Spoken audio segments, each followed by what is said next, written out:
আব্বা তো আসার কোনো টাইম পেল না। গ্রামের মানুষের এই এক সমস্যা, কোনো টাইম সেন্স নেই। আরে বাবা, আমাদেরও তো সুবিধা অসুবিধা আছে, তাই না? তাকে একটু বলে রেখো বসের সামনে যেন না আসে।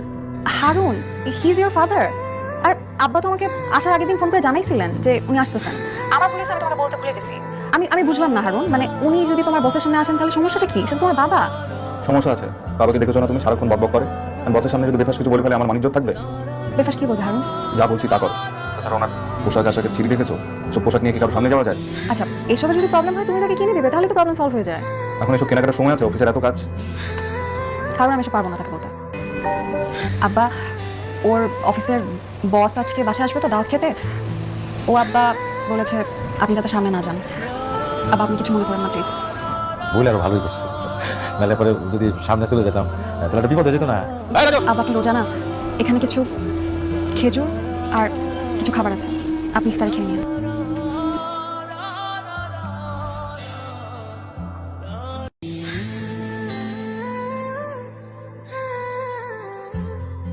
আচ্ছা, আব্বা তো অনেকক্ষণ হয়েছে বের হয়েছে, এখনো তো আসলো না। আল্লাহ না করুক কোনো অ্যাক্সিডেন্ট হয়নি তো? না না, কোথাও গিয়ে আলাপে মুশগুল হয়ে গেছে। মসজিদে যাক রাজু, ওখানে গিয়ে দেখে আসো আব্বা আছে নাকি। না না, দোকান চলে আসবে।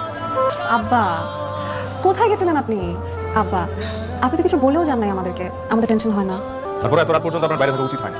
ও তো আপনার জন্য না খেয়ে বসে আছে। ঠিক আছে, না খাইছিলাম, আমি তো রাতে তেমন কিছু খাই না। আব্বা, আমি কোনো কথা শুনতে চাই না, আসেন একসাথে খাই। না মা, আমি আর এখন কিছু খাবো না। দেখ তো কিছু মনে পড়ে কিনা। কি মনে করবেন? আপনি কিছু কি রসিকতা শুরু করছেন? তুই তখন ছোট, আলসার মধ্যে আমি ভাতের ফ্যান গেলতাম, সেই ফ্যানের কিছুটা খাই আমি কাজে যেতাম, বাকিটার মধ্যে একটু ভাত দিয়া খাইয়ে চলে যেতি। সেইটা খাইয়েই তুই আজকে এত বড় মানুষ হয়েছিস, আর আমি তো সেই গরিব বাবাই আছি।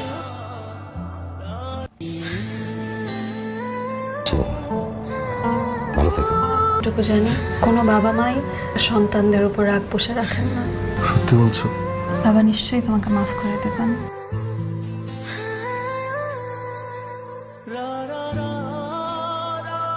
কেমন আছো বাবাজি? ধীরেন কাকা ভালো আছেন? এই আর সারা রাত বসে থেকে তদারকি করতে, কি আজব মানুষ রে। সওয়াল সওয়াল করতে একেবারে পাগল, অথচ সেই সওয়ালের বাসায় গিয়ে একটা রাইতে থাকলি না, রোজা চলে আসলি। আরে বাবা, ছেলের বাসায় গেছো, থাকো, একটু বেড়াও, ঢাকা শহরটা ঘুরে। আব্বা বাসায় আছেন না?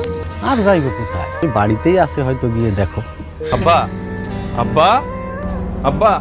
আরে ভাইজান ভাবি আপনারা, তুমি কে না? কিন্তু আপনারা এখানে? চাচা তো আজকে সকালবেলায় বাড়িতে আসছে। তোমাদেরকে দেখতে চলে আসলাম। কিন্তু ভাইজান, কথা বুঝলাম না, চাচা তো কালকেই গেল, আজকে আবার ফেরত আসলো। আব্বাকে থাকতে বলেছিলাম, উনি থাকতে চাননি। আপনি আর ভাবি নাকি তার অনেক আপ্যায়ন করছেন, তার কইরা ভালো মন্দ রান্না কইরা খাওয়াইছেন, নাকি তারা আসতেই দিতে চান নাই। এক পর্যায়ে চাচা নাকি জোর করেই আসছে। আপনার কথা বলতে গেলেই সে খালি কান্দে। আপনি আসছেন, খুব ভালো হইছে। আব্বা তো আমার জন্য অনেক কষ্ট করছে, এখন থেকে আব্বাকে আমার কাছেই রেখে দেব, আর কোথাও যেতে দেব না। নীলা কই? বাবাজি, কিসে চাচা? আব্বা, এইটার এই বোধ হয় কয় নারীর টান। তুই একদিন পর গ্রামে আসলা, নামাজ পড়তে গিয়ে আব্বা কিসে চাচা? কথা বলেন না কেন চাচা? বলবো বাবাজি, ওই যে শেষ দেয় গেছে আর উঠে নাই। কি বলেন চাচা? উঠে নাই মানে কি চাচা? আর কি হয়েছে চাচা? নীলা কি বলে চাচা?